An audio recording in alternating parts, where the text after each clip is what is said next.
Hey everyone, I hope that you have had a good week, an amazing weekend, and I hope that next week it's going to be even greater. Today I'm going to be talking about democracy reformation, and this video is based upon an article that I wrote recently this week, and I hope you enjoyed it. So, what is this feeling that surrounds me, piercing from doubts of what I've always believed in? Was I wrong to believe in democracy?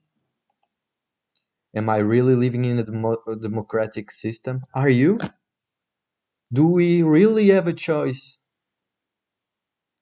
These questions are not that much different from those that haunted Martin Luther during the Church Reformation in the 16th century. Basically, change democracy for Christianity, and there you'll have it. Um, It was a mixture of still believing in the good nature of the ideas behind Christianity and the lack of it, due to the hypocritical, incoherent, and foolish institutional rituals and elite that no longer could cope and understand what their real purpose was. Somehow, I feel that democracy in the beginning of the 21st century it's reaching the same level as religion did 5 centuries prior in Europe.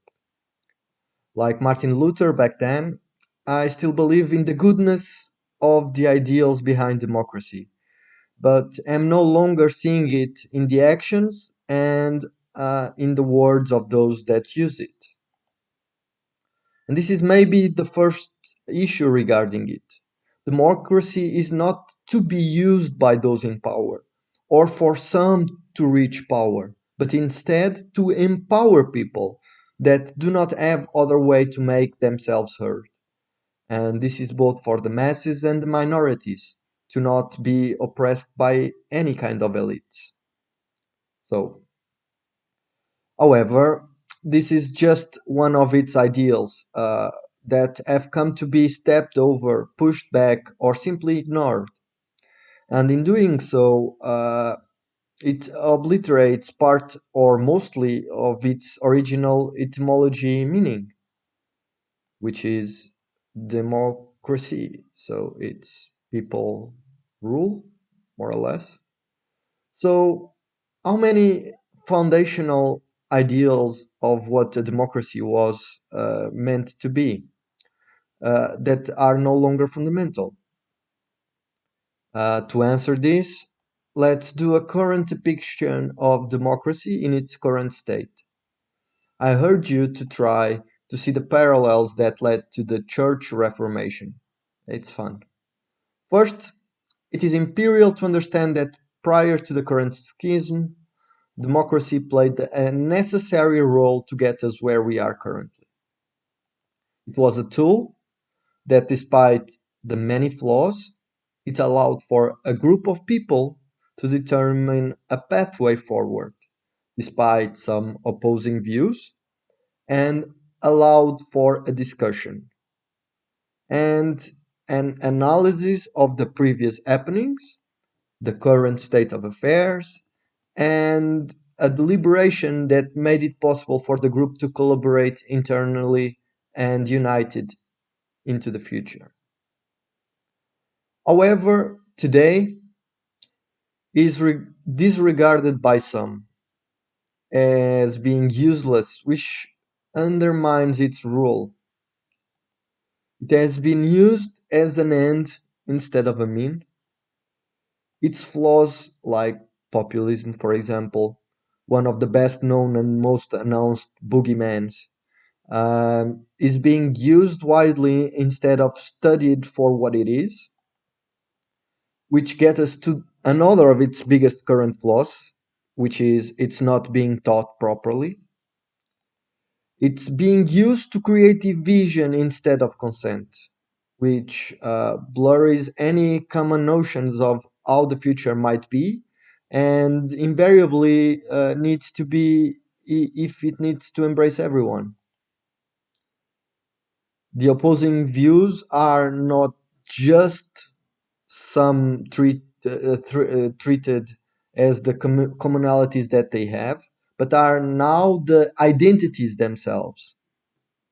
The discussion do not allow for a debate of ideas and to listen to the opposite side, um, which sometimes puts head to head one side uh, that shut to learn or appreciate the other. And sadly, the past have been losing its meaning and its importance, and should be a source of knowledge both from the rights and wrongs of the whole world.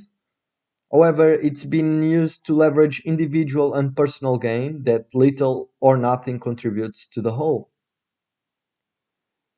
The current state of affairs is more financially bounded than socially, which regards material affairs instead of human affairs. And the deliberation, which starts in the act of voting, is no longer connected with reality regarding the representation expertise, the time to produce results, which it has become slow and subjective, which makes it possibly and wrongfully useless by losing opportunities, for example, and the quality of those results. The bureaucracy is imposed and the reluctance to change, the lack of adaptation triggers that should have been implemented through time and will be most needed in cases of great pressure, like a pandemic, for example, and the refusal to trust both in the people and in the tools that exist. Uh, that can be detrimental to improve itself. And because we are talking about it mainly, and in my opinion, the first, the election process, for example. These are just a few of the flaws that have been aggravating through time, that need a debate and need to be seen as a learning opportunity instead of an attack. And these are just the fundamentals of democracy. I didn't even went further because we can go further to the philosophy or the rituals like the political debates and the election campaigns, or even the beliefs that are undemocratic and can't align with the needs of democracy itself, or the money. Don't get me talking about the money in politics. Well, there are many things. So, why do I do a parallelism with the Church Reformation?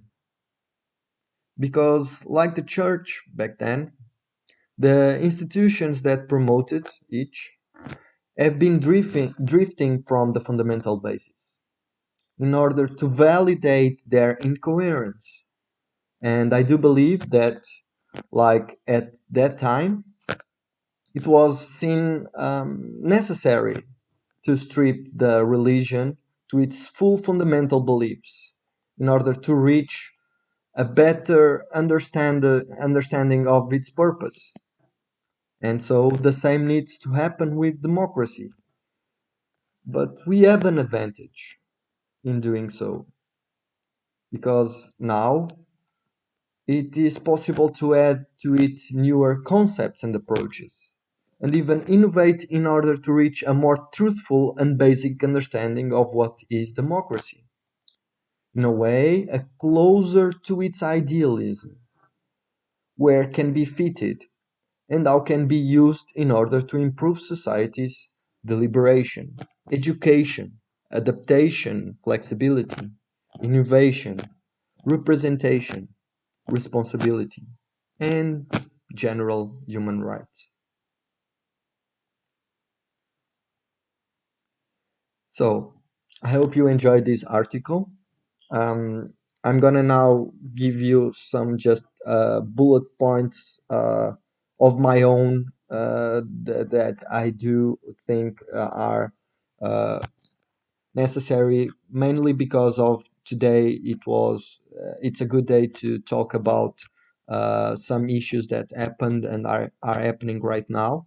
So a special shout out for the American inauguration and President Joe Biden in the United States, and to all the people in there. Congratulations for doing democracy and making a well a a new president happen per se, which has a democracy has probably be the biggest steps to take, both to reunite the country, which was put on the spot with some problems, specifically in what regards to the 6th of January, and most importantly concerning a democratic reformation. So those two things are probably a very difficult thing to happen.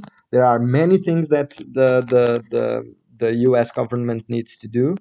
However, I do think it's really important for them to focus inside, to try to fix the problems from inside before they try to fix the problems of the world. I know that that is something that they like to do, but if they are not well, they need to be well for us to be better together.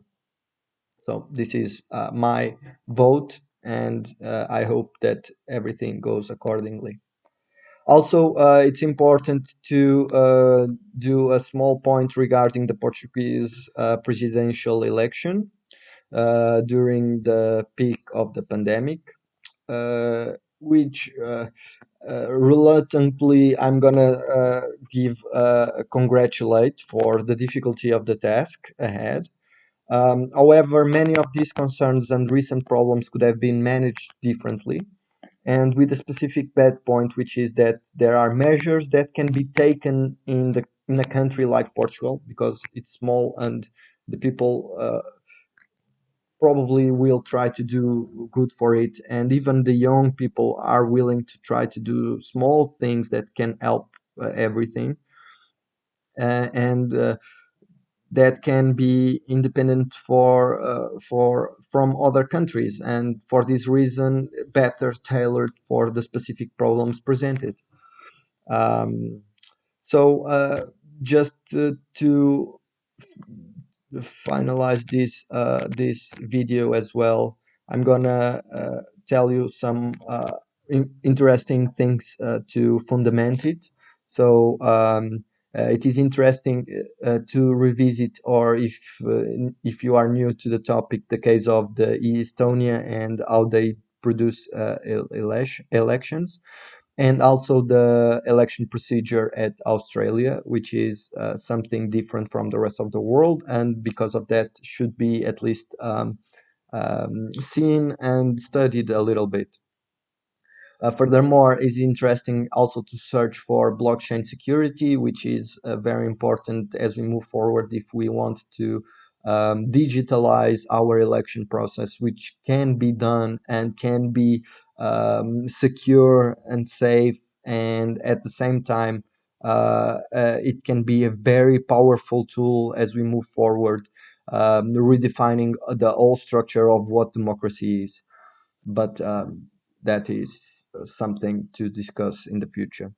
And regarding the specificity of the subject, I do think it's also very, very inspirational to revisit the subject of the birth of democracy and study a little bit of ancient Greece and all the thinking guys there. It was a very interesting place.